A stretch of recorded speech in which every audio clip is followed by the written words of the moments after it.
नमस्कार मित्रों, मैं राजीव रंजन प्रसाद। भारत को समग्रता से समझना है तो दक्षिण के गौरव से बचते बचाते नहीं निकला जा सकता। प्रायद्वीपीय भारत का तमिलकम परिक्षेत्र, जो कि कृष्णा और तुंगभद्रा नदियों के बीच स्थित है, अपने वृहद साहित्य और चेर चोल पांड्य जैसे संपन्न राज्यों द्वारा निर्मित महान इतिहास के लिए जाना जाता है। शिलालेखों, ताम्रपत्रों से अधिक इस अंचल को अपने अतीत के साथ साथ तत्कालिक राजनैतिक, सामाजिक तथा आर्थिक अवस्था का बोध साहित्यिक साक्ष्यों द्वारा प्राप्त हुआ है, विशेषकर संगम साहित्य से। संगम साहित्य के रूप में प्राचीनतम तमिल ग्रंथ संग्रहित हैं। कितनी अद्भुत व्यवस्था, अभूतपूर्व साहित्यिक कार्य संगम के माध्यम से किया गया। वस्तुतः तमिल कवियों, आचार्यों, ज्योतिषियों और विद्वानों की परिषद को संगम कहा जाता था।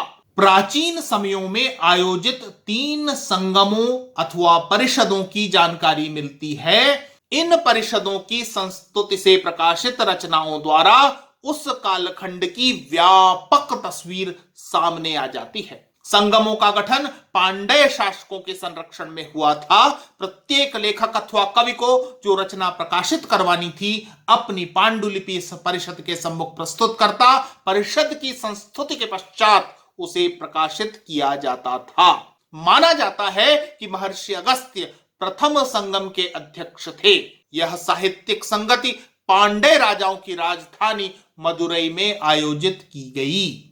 विरिस दैकदवुल, तिरिपुर मेरिथ, मुरंजियूर मुदिनागरायर, कुंट मेरिंद मुरवगल आदि विद्वानों के प्रथम संगम में उपस्थित रहने के उल्लेख प्राप्त होते हैं। इस आयोजन के संरक्षक 79 पांड्य राजा थे, जबकि संगति में 549 सदस्यों की सहभागिता थी। प्रथम संगम के द्वारा 4499 लेखकों की रचनाओं के प्रकाशन की अनुमति दी गई थी, जिसमें अक्कतियम, परिपदाल, मुद्रनारे, मुदुकुरुक तथा कलरियाविरय जैसे मानक ग्रंथ प्रकाशित हुए। दुर्भाग्य से आज सभी अप्राप्य हैं। मान्यता है कि प्रथम संगति की कार्यविधि 4400 वर्षों की थी। मदुरई के समुद्र में डूब जाने के पश्चात ही प्रथम संगम का अवसान हो गया।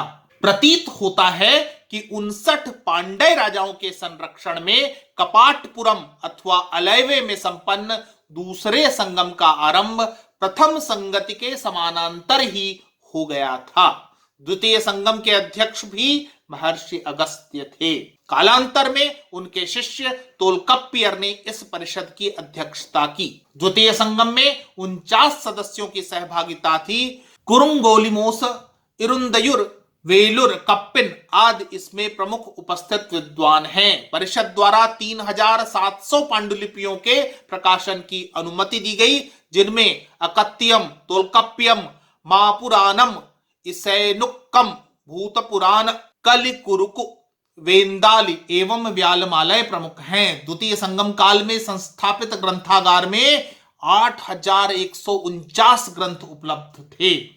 माना जाता है कि दूसरा संगम 3700 वर्षों तक चला था। मदुरई की भांति कपाटपुरम नगरी भी समुद्र में विलीन हो गई, जिसके साथ यह संगम समाप्त हो गया। यह पीड़ाप्रद है कि ग्रंथ तोल्काप्पियम, जिसके रचयिता तोल्काप्पियर हैं, को छोड़कर द्वितीय संगम काल का कोई ग्रंथ आज तक उपलब्ध नहीं है। जो उपलब्ध है वह द्वितीय संगम की उत्कृष्टता का परिचायक है। तोल्काप्पियम को तमिल भाषा के प्राचीनतम व्याकरण और काव्य शास्त्र की विवेचना का ग्रंथ माना जाता है।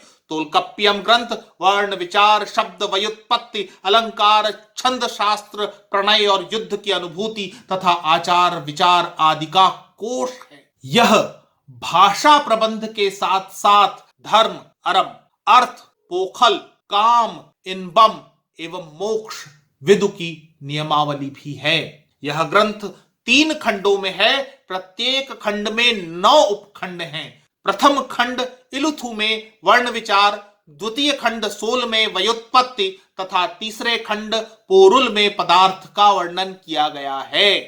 प्रथम दो खंडों से उस समय की तमिल भाषा तथा तीसरे से सामाजिक, आर्थिक, राजनीतिक एवं धार्मिक दशा पर प्रकाश पड़ता है। तीसरा संगम इसलिए महत्वपूर्ण हो जाता है क्योंकि इस परिषद द्वारा अनुमोदित तथा प्रकाशित अनेक रचनाएं आज भी उपलब्ध हैं एवं उनसे संगम काल की वृहदता का सहज अंदाजा हो जाता है। यह संगम 49 पांड्य शासकों के संरक्षण में उत्तरी मदुरई में संपन्न हुआ, जिसमें 49 विद्वानों की सहभागिता थी। इस संगम के एकाधिक अध्यक्षों की जानकारी मिलती है, जिनमें नक्कीरर, इरैयनार, कपिलर, परनर, सित्तलैक, सातनार एवं पांड्य शासक उग्र के नाम मिलते हैं। परिषद द्वारा 449 पांडुलिपियों का प्रकाशन किया गया, जिनमें नुणन्यौके, कुरुन्यौके, नमिने, एन कुरुन्नुरु, पदित्रुपत्तु, नूत्रैम्बत्थु, परिपादल, कुथु, वरिपेरिसय एवं सित्रिसय रचनाएं उल्लेखनीय हैं। तीसरे संगम की रचनाएं हमें आज संग्रह ग्रंथों अथवा महाकाव्यों के रूप में भी उपलब्ध हैं। प्रत्येक रचना के अंत में टिप्पणी की जाती थी, जिसमें रचयिता का नाम, रचना का अवसर तथा अन्य विवरण प्रदान किए जाते थे। एतोत्थोकै अर्थात अष्टपदावली, जो कि तीसरे संगम का प्रथम संग्रह ग्रंथ है, इसमें 8 संग्रह मिलते हैं।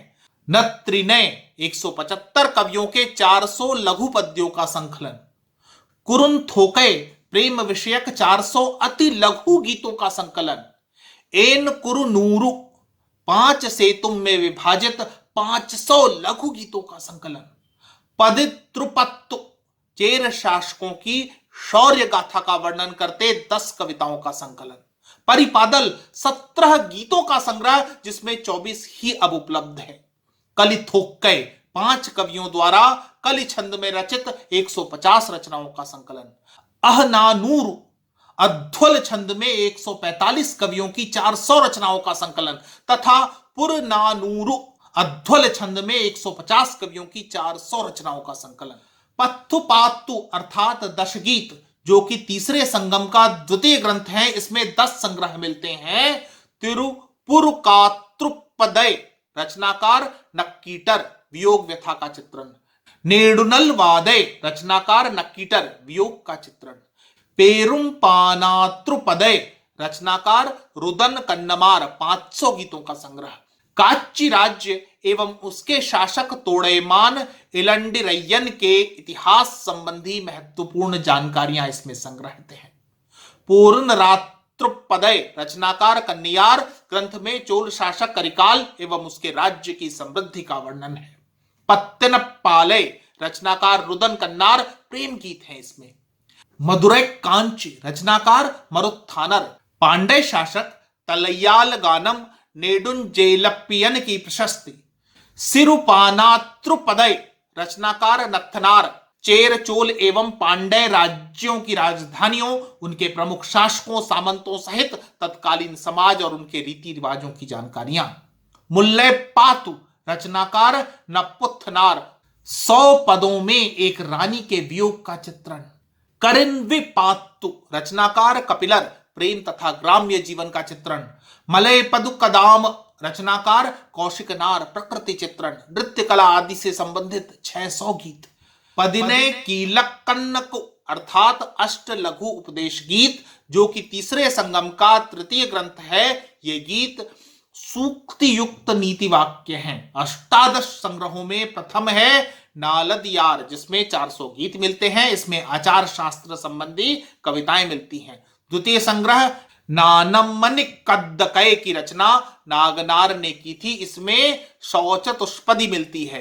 क्रमिकता से तीसरे से छठवें ग्रंथ को सम्मिलित रूप से नानारपथु कहा गया है।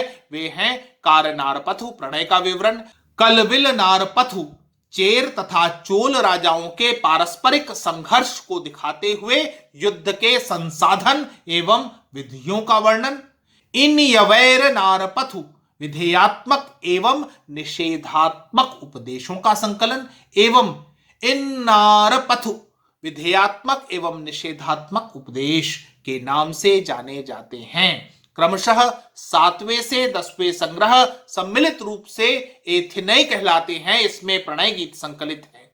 18 संग्रहों की कड़ी में 11वां कुरल के नाम से प्रसिद्ध है। इसकी रचना कवि तिरुवल्लुवर ने की थी। कुरल को तमिल साहित्य का आधार ग्रंथ माना जाता है। कुरल में 133 खंड हैं। प्रत्येक खंड में 10-10 दोहे कुरल पेणवा हैं। प्रथम 38 खंड नीति शास्त्र से, अगले 70 खंड राजनैतिक एवं आर्थिक विषयों पर तथा शेष खंड प्रणय से संबंधित हैं। इनमें धर्म, अरम, अर्थ, पोरुल तथा काम इब्नम का वर्णन किया गया है, किंतु मोक्ष विदु का अलग से कोई वर्णन नहीं है। धर्म वाले अंतिम 4 अध्याय में ही इसकी चर्चा की गई है। अष्टादश संग्रहों में से शेष ऐसे गीतों का संग्रह है जिनमें दिए गए विवरण वैसा ही संतोष प्रदान करते हैं जैसे औषधियां तन की पीड़ा को हर लेती हैं। इन संग्रहों में 12वां है तिरकदुकम। किसी वैष्णव ने इसकी रचना की थी। इसमें 100 पद्य मिलते हैं। प्रत्येक में 3 सिद्धांतों का समावेश किया गया है। 13वां है आचार कोवे। किसी शैव कवि की रचना है। 14वां है पलमोली, किन्हीं जैन विद्वान की कृति। यह एक प्रकार का सूक्ति ग्रंथ है। इसमें पुरातन कथाओं एवं आख्यानों के माध्यम से सदाचार के नियम एवं लौकिक जीवन में अनुभव अभिव्यक्त किए गए हैं। 15वां है सिरु पंचमूलम। जैन विद्वान द्वारा लिखित 5 लघु मूल में 5 संशोधित सिद्धांत यहां मिलते हैं। 16वां है मुदुमोलिक कांच। 17वां है इनिलय तथा 18वां है एलादि, जिसमें 7 सिद्धांत मिलते हैं। संगम कालीन महाकाव्यों को 2 प्रकार से वर्गीकृत किया गया है, वृहद महाकाव्य और गौण महाकाव्य। वृहद महाकाव्यों में मणिमेकलय, शिल्पद्दिकारम और जीवक चिंतामणि उपलब्ध हैं। मणिमेकलय और शिल्पद्दिकारम आपस में जुड़ी हुई कहानियां हैं जो मुख्य पात्रों कोवलन, कन्नगी, माधवी और मणिमेकलय के इर्द गिर्द रची गई हैं। जबकि जीवक चिंतामणि का नायक जीवक अपने स्वामी को पदच्युत कर राजगद्दी को प्राप्त करता है। प्रारंभ में उसे कठिनाइयों का सामना करना पड़ता है, परंतु अंत में वह सफल हो जाता है और एक बड़ा साम्राज्य बना लेता है। वह 8 रानियों से विवाह करता है और सबके साथ विलासिता पूर्वक जीवन का निर्वाह करता है। अकस्मात उसे तीव्र ज्वर होता है। जीवन मृत्यु का संघर्ष उत्पन्न हो जाता है। वह बच जाता है, परंतु अब उसे भोग विलास निरर्थक लगने लगता है।